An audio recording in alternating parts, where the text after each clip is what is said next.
Okay, I have the online GDB uh, running on Python 3.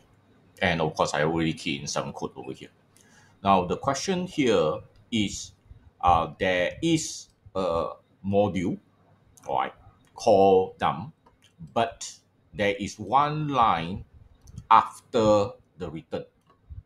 So, does this return stop the module prematurely? Okay, so of course, when this program actually runs, it should run line 1, then it will jump over here. So line 2 will be print. The question is, will line 3 be print? So I'm going to just run this,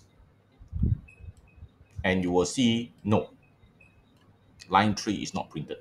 The reason is because when you return something, right, the module actually ends. So when it ends, whatever below the return doesn't execute.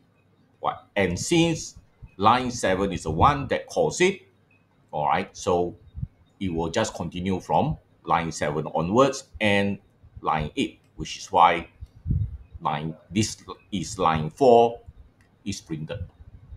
All right, so remember, a return can be used to end, all right, a particular, all right, function in this case.